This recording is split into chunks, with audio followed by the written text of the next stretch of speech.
দর্শক, বলা যায় যে আর মাত্র একদিন পরে কিন্তু ঈদুল আজহা অনুষ্ঠিত হতে যাচ্ছে। সেই ক্ষেত্রে কিন্তু ঈদে যে গড়মুখ মানুষ রয়েছে তারা কিন্তু নারীর টানে বাড়ি ফিরতে বিভিন্ন মহাসড়কের যে স্থানগুলো রয়েছে সেখানে অবস্থান করছে। আমি আপনাদের সাথে রয়েছে এইচএম সড়ক, এখন রয়েছে ঢাকা টাঙ্গাইল মহাসড়কের বাইপাল যে তিমুর এলাকা, সেই এলাকায়। এখানে কিন্তু দেখতে পাচ্ছি যে একটি বিরল ঘটনা। এইরকম ঘটনা কিন্তু এর আগে কখনো আমরা দেখিনি। যে আমরা দেখতে পাচ্ছি যে দর্শক, এই মহাসড়কে তেমন কোনো পরিবহনই নেই। পরিবহন একেবারেই বলা চলে যে ফাঁকা মহাসড়ক কিন্তু যাত্রীদের বেশ চাপ রয়েছে। এই জায়গাটিতে আপনাদের একটু দেখাতে চাই, কয়েক হাজার পোশাক শ্রমিক রয়েছে এবং সাধারণ যাত্রী রয়েছে যারা দুপুর থেকে এই বাড়ির গন্তব্যের উদ্দেশ্যে ছুটবে বলে তারা এখানে অবস্থান করছে, কিন্তু তাদের পরিবহন না থাকায় তারা কিন্তু যেতে পারছে না। আরেকটি বিষয় জানিয়ে রাখি দর্শক, এই মহাসড়ক দিয়ে মোটামুটি উত্তরবঙ্গের 14টি জেলার মানুষ তাদের গন্তব্যে যাতায়াত করে।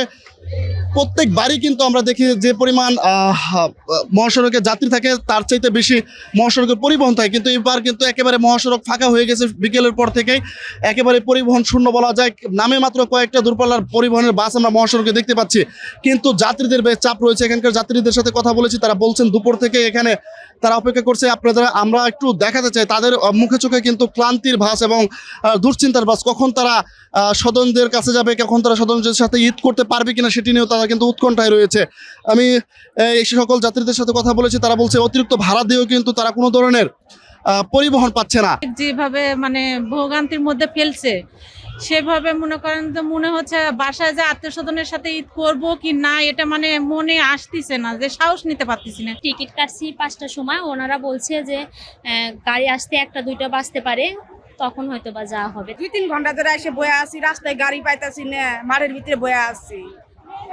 বাড়ির যাবো না, আমাকে কি পোলাপান নাই, আমাকে কি ঈদ করবেন মন চাই না পোলাপান নিয়ে। পুলিশ প্রোটেকশন নাই, প্লাস হচ্ছে আপনার মানে রাস্তায় কোনো শৃঙ্খলা নাই, উশৃঙ্খলা অবস্থা, যার কারণে মনে করেন যে এই যানজটটা আরো বেশি বাড়তি। টানা 7মবারের মতো বেস্ট টিস্যু পেপার ব্র্যান্ড হিসেবে স্বীকৃতি পেয়েছে বসুন্ধরা টিস্যু। বাসা নিয়ে সেই 2টা থেকে বসে আছি, এখন পর্যন্ত গাড়ি পাইতেছি না। দিনাজপুরে কোনো গাড়ি নেই, যে গাড়ি নেই অথচ টিকিটের দাম বেশি, 2000-1800 করে টিকিট। কিভাবে আমরা বাড়ি যাবো? বাসা নেই। 1.5 ঘন্টা থেকে আমরা বসে আছি, এখন জানি না ঈদ কি রাস্তায় করতে পারবো না বাড়িতে করবো আর কি জানি না। এতে করে চরম সংকটে, পরিবহন সংকটে পড়েছে তারা, একটি দুশ্চিন্তার মধ্যে পড়েছে।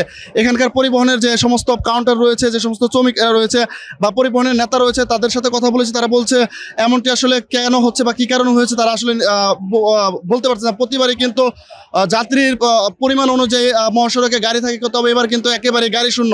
দীর্ঘ সময় ধরে এখানে যাত্রীরা অবস্থান করছে, তারা কিন্তু একেবারে বলা যায় যে এখন অতিষ্ঠ হয়ে পড়েছে তীব্র গরমের কারণে। এখানে কিন্তু ছোট ছোট বাচ্চাদের নিয়ে, আমি একটু দেখাই যদি, বাচ্চাদের নিয়ে কিন্তু তাদের পরিবার পরিজন এবং মা বাবা অপেক্ষা করছে সেই সকাল থেকে দুপুর গড়িয়ে এখন সন্ধ্যা হয়ে গভীর রাত হতে চলছে। এখনো পর্যন্ত পরিবহনের তেমন কোনো দেখা পায়নি। তারা কি রাত এই মহাসড়কে কাটবে কিনা সেটিও কিন্তু তারা নিশ্চিত নয়। তো সবকিছু নিরাপত্তার বিষয়টি মাথায় রেখে আইনশৃঙ্খলা বাহিনীর স্বল্প সংখ্যক সদস্য মাঠে মোতায়েন দেখতে পেয়েছি। তেমন কোনো যে পুলিশের তৎপরতা সেটিও আমরা দেখতে পাইনি, এবং পুলিশ প্রশাসনের পক্ষ থেকে এই ভোগান্তি নিরসনে তেমন কোনো উদ্যোগও আমরা এখন পর্যন্ত দেখতে পাইনি। তো ঢাকা টাঙ্গাইল মহাসড়কের বাইপাল থেকে এই ছিল আমার কাছে সর্বশেষ তথ্য।